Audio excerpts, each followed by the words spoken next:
On April 26, 1986, in Soviet Ukraine, a safety test at a nuclear power plant went catastrophically wrong. The explosion that followed would unleash a radioactive nightmare on the world. So what happened? How did this come to be? We're going to unpack the anatomy of the Chernobyl disaster step by fateful step. Just look at this. This is what was left of reactor number 4. It's this haunting image of twisted steel and shattered concrete. Really a tombstone for a technological dream. But to really grasp how we got here, you have to understand the sheer mind-boggling scale of this event. Let's start with the cost. In today's money, the bill for Chernobyl comes out to an estimated $700 billion. That's not a typo. That makes it, by a huge margin, the most expensive disaster in all of human history. And the human cost of just the response was staggering. More than 500,000 people, firefighters, soldiers, scientists, miners, you name it, were brought in for the cleanup. They were known as the liquidators, and many of them were sent straight into lethally radioactive environments, often with no idea of the real danger. You know, there's a scale for this kind of thing, the International Nuclear Event Scale. It goes from 1 to 7. Well, Chernobyl was rated a level 7, a major accident. That's the highest you can go. It's a club with only one other member, the Fukushima disaster in 2011. This was quite literally as bad as it gets. And this brings us to the core mystery of the whole thing. This wasn't a natural disaster or some kind of attack. The explosion happened during a planned safety test. So how on earth does a test designed to make a power plant safer end up causing its complete and utter destruction? It all starts, ironically, with an attempt to solve a safety problem. The engineers at the plant were worried about a very specific scenario. What happens if the power grid goes down? The whole experiment was about something called decay heat. Now, what's that? Well, even after you shut a reactor down, the nuclear fuel is still incredibly hot. It keeps producing this enormous amount of heat, and if you don't constantly pump cooling water through the core, it will, quite simply, melt down. So the question is, what happens if a blackout cuts the power to those essential pumps? The engineers had a theory, a clever one they thought. When you cut the power, the massive steam turbines don't just stop. They keep spinning from their own momentum for a while. They believed that this spin down could generate just enough electricity to power the water pumps for about 45 to 60 seconds, just long enough for the backup diesel generators to fire up and take over. This test was designed to prove that theory.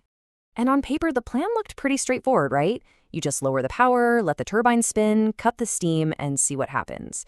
It was seen as a simple electrical engineering test, not some risky nuclear experiment. But a whole chain of delays and human errors was about to turn this routine check into a countdown to catastrophe.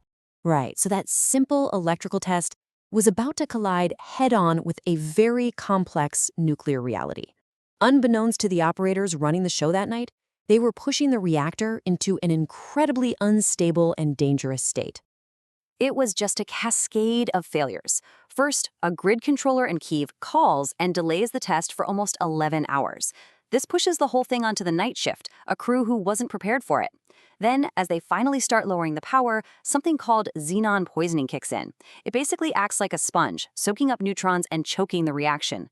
The reactor's power level just completely tanks, plummeting to only 30 megawatts, which is basically a stall. So, they're desperate to get the power back up.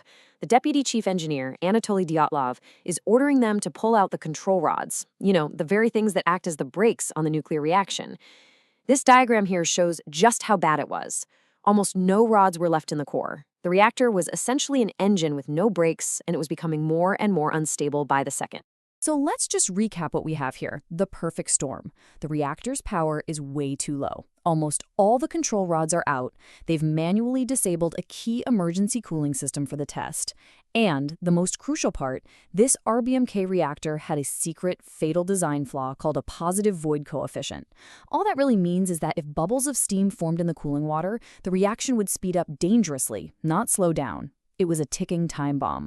And then, at 1:23 in the morning, with the tests underway and the reactor balanced on a razor's edge, they made one last fateful move.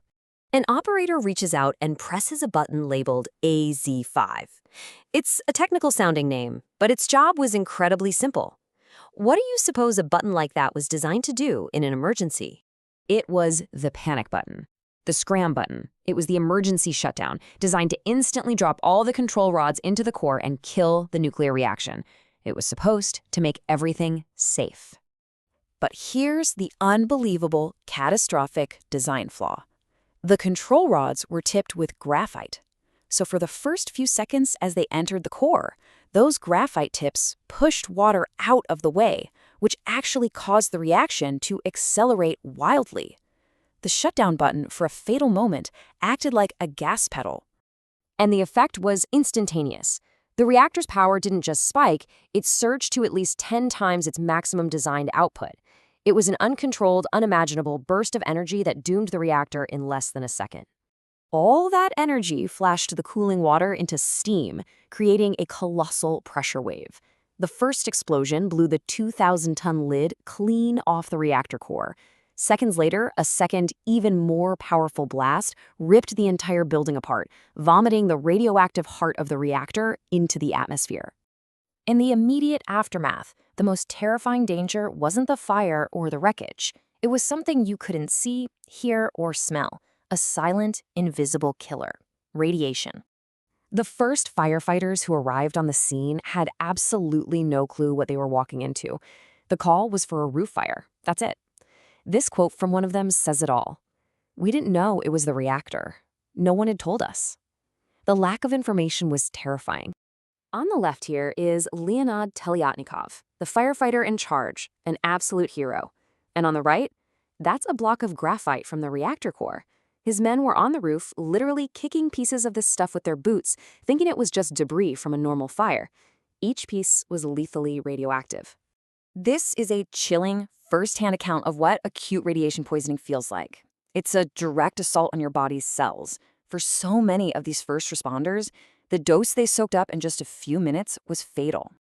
In the end, Chernobyl wasn't just an accident.